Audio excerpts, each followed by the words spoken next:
안녕하십니까. 김명식 유튜브 방송의 김명식입니다. 제3회에서는 언제부터 한국인이라고 부르기 시작하였는지에 대해서 말씀드렸고, 제4회에서는 조선시대 이전 그리고 위대한 우리의 조상인 동이족에 대해서 말씀드리겠다고 예고한 바 있습니다. 대한민국 헌법 제3조에 대한민국의 영토는 한반도와 그 부속 도서로 한다라고 되어 있습니다. 실제로 그렇습니까? 한반도에는 엄연히 유엔에 가입된 두 개의 국가가 존재하죠. 대한민국과 조선민주주의 인민공화국. 따라서 한국인은 대한민국의 국민을 타칭하는 것이고, 북한에서는 조선사람이라고 부를 뿐 조선인이라는 용어를 사용하지 않는다고 말씀드렸죠. 한국사람이 한국인 아닙니까? 조선사람이 조선인 아닙니까? 그게 뭐가 다릅니까? 라고 궁금하시겠지만은 의미는 같죠. 하지만 한자식으로 표현하면은 한국인, 조선인이고, 국한문 혼용식으로 표현하면은 조선사람, 한국사람입니다. 남북한이 통일되면은 이런 용어의 혼란은 사라질 것입니다. 언젠가는 상호 지혜를 모아 반드시 남북한 상호 간의 지혜를 모아 통일 성업을 이루어야 하지 않겠습니까? 1945년 제2차 세계대전이 종전되자 일제가 한반도에서 물러갔지요. 그러니까 광복되기 전에 일제강점기, 즉 실국, 나라 잃은 시대라고 불렀던 암울한 그런 시대에 나라를 빼앗기기 직전에, 그때는 열혈남아 안중근이 살았던 대한제국 시대였습니다. 안중근 의사 순국 100주년을 맞이했던 2010년, 안중근 의사에 대한 추모 열기가 뜨거웠던 일이 있는데, 그때 안중근이 한국인이냐 조선인이냐 그런 해프닝이 있었죠. 정확히 말하자면 대한인 안중근, 여기에서 대한은 나라 이름입니다. 그런데 우리 역사에서 대한제국 13년을 대한제국 시대라고 분명하게 부르지 않고 조선시대 518년에 포함시키려는 경향이 대부분입니다. 고종황제, 순종황제가 통치하던 13년, 그 13년을 500년 조선 왕조를 망하도록 이끈 망국의 과정이라고 부끄럽게 치부하는 역사인식이 근저에 깔려있는 것으로 보입니다. 하지만 자랑스러운 것도 부끄러운 것도 우리의 역사입니다.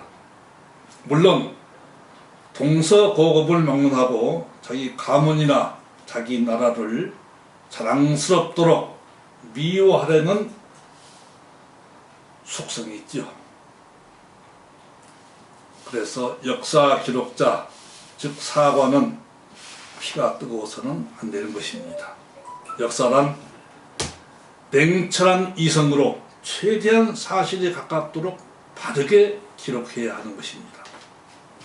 여기에서 잠시 용어를 정리하고 이어가겠습니다. 우리가 사용하는 합성어, 즉 어문, 말과 글은 대부분 19세기에 일본 학자들에 의해서 정립되었습니다.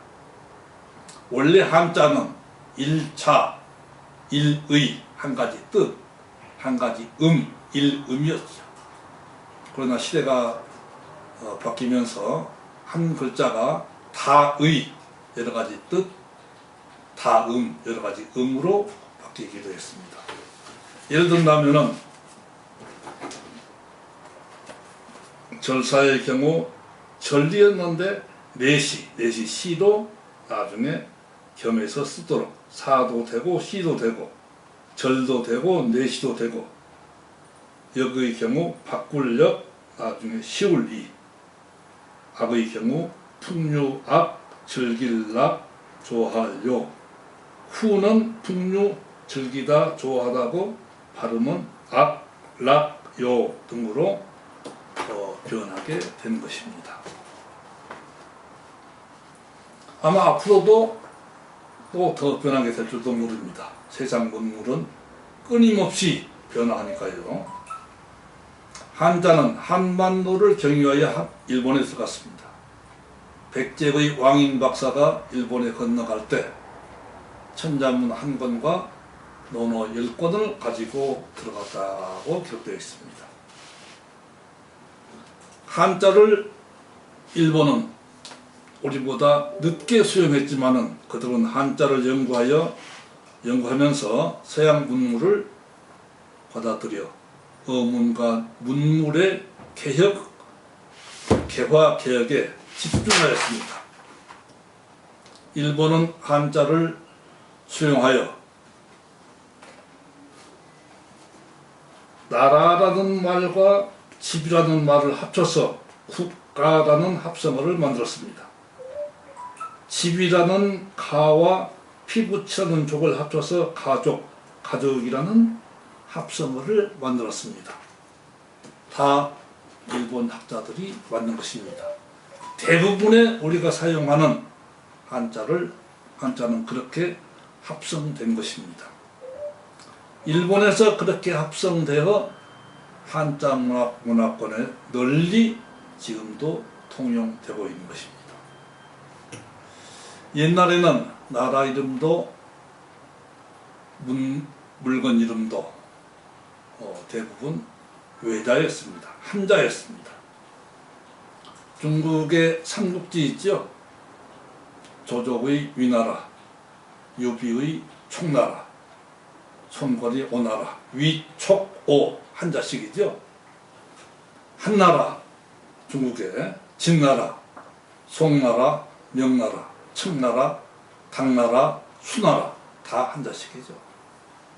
우리나라도 마찬가지입니다. 고구려는 주로 구자로 표현했었는데 신라, 라, 볼일, 라자, 비단, 라자, 백제, 제라고 표현했지. 조선은 그냥 선이라고 표현했던 것 같습니다. 고려는 려라고 표현했죠. 그러면 신라, 백제, 고구려, 후백제, 후고구려, 근세조선, 마한, 진한, 변한 이러한 나라 이름은 어디에서 유래된 것일까요? 부끄러운 이야기지만은 사실이니까 말씀드리겠습니다. 실제로 우리 역사를 우리 손으로 정리하지 못했습니다.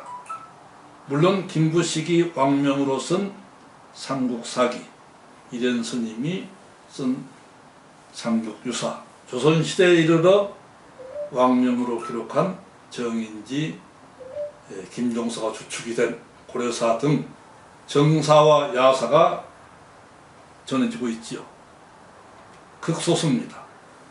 그 밖에 수많은 역사서가 있었지만은 거의 소실되어 남아있지 않습니다.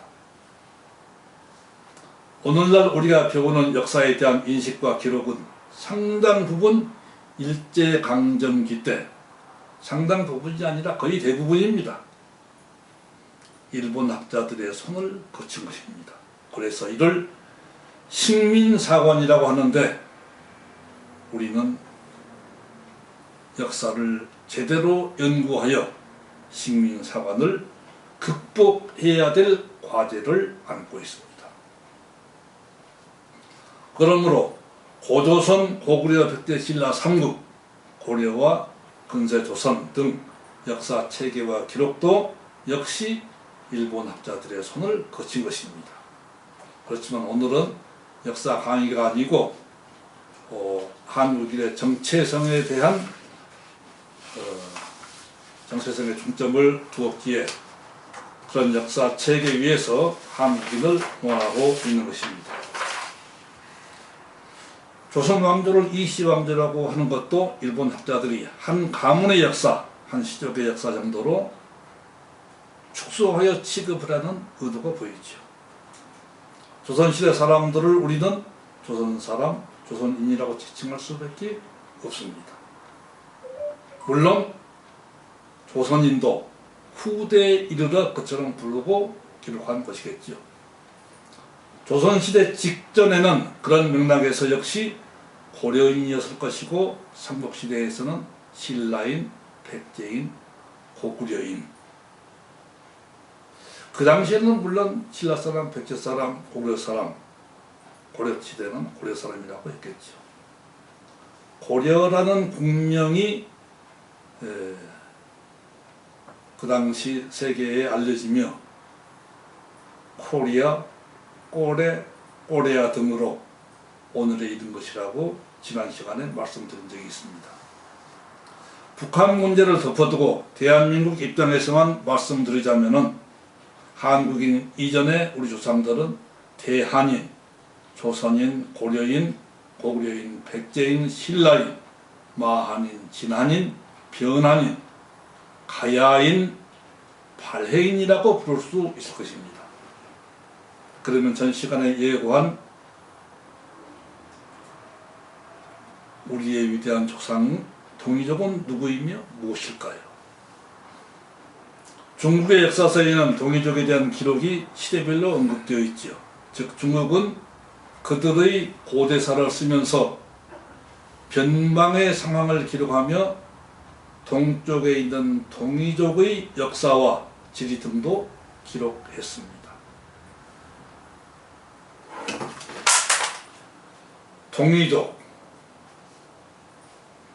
동이족이란 중국 중원의 동쪽 지방 하북성과 상동성을 포함하여 오늘의 동북 삼성, 요령성, 길림성, 흑룡강성 그리고 내몽고 지역, 한반도, 일본 등을 포함한 그 지역에 살던 고대 종족을 넓은 의미에서 동이족이라고 통칭할 수 있습니다. 물론 그 중에 우리하고 더 가까운 동이족이 있을 수 있겠지요. 사실 우리의 고대사는 아직도 진흙 속에 묻혀 있습니다. 국력이 미약하면 고대 역사를 두둑맞고 난도질 당하고 또는 잃어버리기도 하고 빼앗겨 버리기도 하고 영원히 사라져 버리기도 하는 것입니다. 우리는 동이족의 역사를 복원해야만 비로소 한민족의 뿌리를 찾게 되는 것입니다. 다음 제5회에서는 왜 동이족을 위대한 우리 조상이라고 하는지에 대해서 말씀드리겠습니다. 우리 민족의 명절 설이 다가옵니다. 아무쪼록 풍성하고 다복한 명절 맞이하시기를 호운내로 인사드리겠습니다. 호운내는 좋은 기운이 여러분에게 오기를 기원하는 김영식이 만든 새로운 인사말입니다. 여러분 남녀노소 상호간에 호운내로 인사하세요. 시청해 주셔서 감사합니다. 구독 버튼 누르시는 것 잊지 않으셨죠? 호운내 감사합니다.